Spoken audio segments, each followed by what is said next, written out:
உலகத்துல என்னதான் பலவிதமான குற்றங்கள் நிகழ்ந்தாலும் சில குற்றங்கள் கேட்கும் போதே மனசை உரைய வச்சிரும். அது போலதான் அமெரிக்காவோட வரலாற்றிலேயே மிக மோசமான ஒரு குடும்ப படுகொலை, அதை பத்தி தான் இன்னைக்கு நம்ம பார்க்க போறோம். 1975ஆம் ஆண்டு ஈஸ்டர் ஞாயிறு அமெரிக்காவில் எல்லாருமே மிக சந்தோஷமா இருந்திருக்காங்க. ஆனா ரூஃபர்ட் குடும்பத்தை தவிர. ஜேம்ஸ் அர்பன் ரூஃபர்ட் இவர் 1934ஆம் ஆண்டுல தாய் சேரிட்டி மற்றும் தந்தை லியோனார்ட் ரூஃபர்ட்டுக்கு பிறந்திருக்காரு. அவரும் அவரோட மூத்த சகோதரன் லியோனார்ட் ஜூனியரும் ஹாமில்டன் நகர்ல வளர்ந்துருக்காங்க. இவங்க என்னதான் சின்ன குடும்பமா இருந்தாலும் இவங்க வளர்ந்த விதம் ரொம்ப வன்முறையான விதத்துல இருந்திருக்கு. ஏன்னா தந்தை இருவரையும் மிகவும் கொடுமைப்படுத்தி இருந்திருக்காரு. இந்த நிலையில அவரது தாய் சாரிட்டி தனது மூத்த மகனான லியோனார்ட்டை அதிகமா நேசிச்சு ஜேம்ஸை அடிக்கடி புறக்கணிச்சிருக்காங்க. தனக்கு ஒரு பெண் தான் பிறக்க வேணும்னு ஆசைப்பட்டு நீ பிறந்திருக்கவே கூடாதுன்னு அவங்கள வருத்தமடையும் வச்சிருக்காங்க. பெற்றோரோட அன்பும் ஆதரவும் இல்லாம வளர்ந்த ஜேம்ஸ் தன்னம்பிக்கையை இழந்து தனிமையா வளர்ந்திருக்காரு. தொடர்ந்து குடும்பத்துல சந்திச்ச அவமதிப்புகளையும் மன உளைச்சல்களையும் அவரோட மனநிலைமைய பயங்கரமா பாதிச்சிருந்திருக்கு. மேலும் வீட்டை சுற்றி கோழிகளை வளர்க்க வேண்டும்னு தந்தையோட பிடிவாதத்தினால கோழிகளை வளர்த்துருந்துருக்காங்க.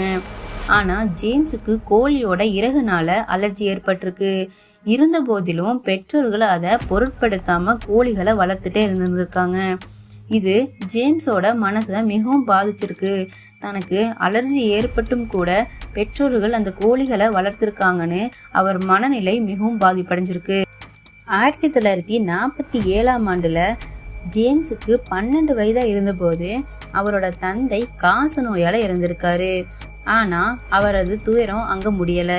ஏன்னா மூத்த சகோதரர் தந்தையோட இடத்தை பிடிச்சு அவரை தொடர்ந்து துன்புறுத்தி இருக்காரு. இதன் விளைவா அவர் பள்ளி படிப்புல பின்னடைஞ்சிருக்காரு. நண்பர்களோட ஆதரவும் இல்லாம வீட்டிலையும் பள்ளியிலையும் தொடர்ந்து துன்புறுத்தப்பட்ட ஜேம்ஸ் தன்னோட 16ஆம் வயதுல தற்கொலை முயற்சி கூட ஈடுபட்டிருக்காரு. வீட்டோட படுக்கை துணியை பயன்படுத்தி தூக்கு போட்டுக்கொள்ள முயற்சி பண்ணியிருக்காரு. ஆனா அந்த முயற்சி தோல்வி அடைஞ்சிருக்கு. இந்த சம்பவம் அவரது வாழ்க்கையில ஒரு திருப்பு முனையா அமைஞ்சிருக்கு. அதன் பின் தன்னோட வாழ்க்கையை மேம்படுத்த எந்த முயற்சியும் செய்யாம தன்னை ஒரு தாழ்ந்த மகனாகவே ஏற்றுக்கொண்டிருந்திருக்காரு. கல்லூரி வயதுல அவர் 5 அடி 6 அங்குல உயரமும் 105 பவுண்ட் எடையும் கொண்டிருந்திருக்காரு. 2 ஆண்டுகள் கல்லூரியில படிச்ச பிறகு அதை விட்டிருந்திருக்காரு. இதற்கிடையில தன்னோட சகோதரன் மின்சார பொறியியல் பட்டம் பெற்று வெற்றியும் பெற்றிருந்திருக்காரு.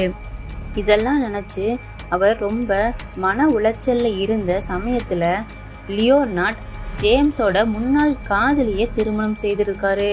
அவரது வெறுப்பு மேலும் அதிகரிச்சு எல்மாவோட இருந்த உணர்வுகளை அவர் ஒருபோதும் மறக்கல. இதன் பிறகுதான் படுகொலைக்கான ஒரு சாத்தியமான காரணமா அமைஞ்சிருந்திருக்கு. உலகமே தனக்கு எதிராக இருப்பதாக ஜேம்ஸ் உணர தொடங்கியிருக்காரு. ஒரு வரை தொழிலாளராக பயிற்சி பெற்றாலும் கூட வாழ்க்கையோட பெரும் பகுதியில வேலை இல்லாம தான் இருந்திருக்காரு. ஆனாலும் தாயோட தொடர்ந்து வாழ வேண்டிய நிலையும் ஏற்பட்டிருக்கு. பணம் தேவைப்படும் போதெல்லாம் தாயிடமும் சகோதரனிடமும் கடனும் வாங்கியிருக்காரு. தன் வாழ்க்கையில ஏற்பட்ட தோல்விகளால விரக்தி அடைந்த ஜேம்ஸ் துப்பாக்கி மேல மிகுந்த ஆர்வமுடையவரா இருந்திருக்காரு. அவரிடம் 357 மேக்னம், 2 கை துப்பாக்கிகள் மற்றும் 22 ரைபிள்கள் வச்சிருந்திருக்காரு. மற்றொரு புறம் லியோனார்ட் ஜெனரல் எலக்ட்ரிக் நிறுவனத்துல வேலை பெற்று அப்பார்ட்மெண்ட்ல வீடு வாங்கி மனைவி எல்மா மற்றும் அவங்களோட 8 குழந்தைகளோட வாழ்ந்து வந்திருக்காரு. அவர் அன்றாடம் குடிச்சிட்டு வேலைக்கு சென்றதால வேலையை இழந்திருக்காரு. 1973ஆம் ஆண்டுல பங்கு சந்தை சரிவுல பணத்தை எல்லாம் இழந்ததால தாய்க்கு வாடகை செலுத்த முடியல. இதனால தாய் தன் வீட்டை விட்டு வெளியேற்றுவேன்னு மிரட்டியிருக்காங்க. அந்த மிரட்டல் அவரை மிக மன அழுத்தத்தின் உச்சகட்டத்திற்கு தள்ளியிருக்கு. இதை தொடர்ந்து 1975 மார்ச் 29ஆம் தேதி தனது 41வது பிறந்த நாள்ல ஹாமில்டன்ல உள்ள கிரேட் மியாமி நதிக்கரையில டின் டப்பாக்களை குறிவைத்து சுட்டிருந்திருக்காரு. பின்னர் இது வழக்கின் முக்கியமான ஆதாரமாக மாறியிருக்கு. அன்றிரவு 19ஆம் ஹோல் காக்டெயில் லாட்ஜ் என்ற மதுபான விடுதியில அவர் பல மணி நேரம் குடிச்சிருக்காரு. அங்கே பணியாற்றிய 5 குழந்தைகளின் தாயான வேண்டா தாய் தன்னை வீட்டை விட்டு வெளியேற்ற போவதாக கூறியிருக்காரு. அடுத்த நாள் ஈஸ்டர் தினம். உடல்நலம் சரியில்லாத சாரிட்டி தனது மகன் லியோனார்ட் மற்றும் அவரது குடும்பத்தினரை மதிய உணவுக்கு அழைச்சிருக்காங்க.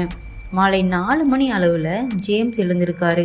குடும்பத்துடன் சிறிது நேரம் செலவழித்த பிறகு மேல் மாடிக்கு சென்று தன்னோட 357 மேக்னம் 2 கைத்துப்பாக்கிகள் மற்றும் ரைஃபிளை எடுத்துட்டு வந்திருக்காரு.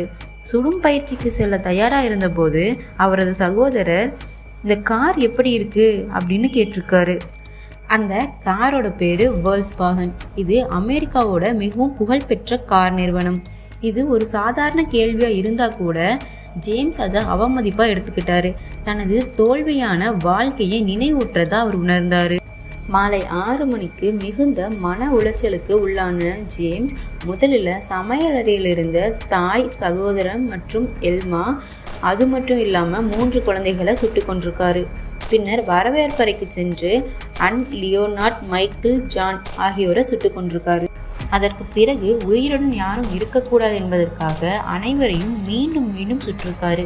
மொத்தம் 44 குண்டுகளில் சுட்டிருக்காரு. அதில் 40 குண்டுகள் பாதிக்கப்பட்டவர்களை தாக்கியிருக்கு. முழு படுகொலையும் 5 நிமிடங்களுக்குள்ளேயே முடிஞ்சிருக்கு. பின்னர் 3 மணி நேரம் சடலங்களுக்குடன் அமர்ந்து தற்கொலை செய்யலாமா என்று யோசிச்சிருக்காரு. ஆனால் அது பாவம்னு நினைச்சு அது செய்யலை. இறுதியில் 911க்கு அழைச்சி இங்கே துப்பாக்கி சூடு நடந்திருக்குன்னு சொல்லியிருக்காரு. போலீஸார் வந்தபோது அவர் கதவோட அருகில் அமைதியாக இருந்திருக்காரு. உள்ளே நுழைந்த அதிகாரிகள் வாழ்நாளில் மறக்க முடியாத காட்சியை பார்த்துருக்காங்க. ரத்தம் மரத்தளங்களில் ஊற்றெடுத்து அடித்தளத்திற்கே சென்று சொட்டியிருக்கு.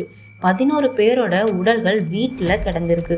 அவரோட தாய், சகோதரன், மைத்துனி மற்றும் 8 குழந்தைகள். இதை ஜேம்ஸ் ரூஃபர்ட் 11 கொலை வழக்கில் கைதும் செய்யப்பட்டிருக்காரு. அதன் பிறகு அதிகாரிகள் ஜேம்ஸை கைது செஞ்சுருக்காங்க. நீதிமன்றம் அவருக்கு 11 ஆயுள் தண்டனைகளை விதித்தது. சட்ட நுணுக்க குறைபாடுகள் காரணமாக இந்த தீர்ப்பை உச்ச நீதிமன்றம் ரத்து செய்தது. புதிய விசாரணையில் நீதிமன்றம் இவருக்கு பகுதி மனநல குறைபாடு இருந்ததா ஏற்றுக்கொண்டது. தாய் மற்றும் சகோதரனை கொண்ட 2 வழக்குகளுக்கு மட்டுமே ஆயுள் தண்டனை வழங்கப்பட்டது. மீதமுள்ள 9 பேரின் கொலைகளுக்கு மனநல குறைபாட்டை காரணமாக காட்டி குற்றமற்றவர்னு அறிவிக்கப்பட்டார். ஒஹிகோ சிறையில் அடைக்கப்பட்டிருந்த இவருக்கு பல முறை பரோல் கோரியும் நிராகரிக்கப்பட்டது. 47 ஆண்டுகள் சிறைவாசத்திற்கு பிறகு ஜூன் 4, 2022 அன்று தனது 88ஆம் வயதில் சிறையிலேயே இயற்கையாக மரணமடைந்திருக்காரு. இந்த கிரைம்லேருந்து நான் கற்றுக்கிட்டது என்னென்னா, நம்மளில் சில பேர் கடந்த கால காயங்களை பிடிச்சு வச்சுட்டு வாழ்கிறதால நிகழ்காலமும் எதிர்காலமும் 2மே பாதிக்கப்படும். வாழ்க்கையில் எவ்வளோ கஷ்டம் வந்தாலும் கோபத்தில் எடுக்கிற ஒரு தவறான முடிவு ஒரு மனிதனோட வாழ்வை அப்படியே மாற்றிடுது.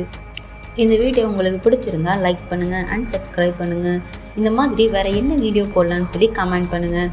அடுத்த வீடியோவில் பார்க்கலாம். டாடா.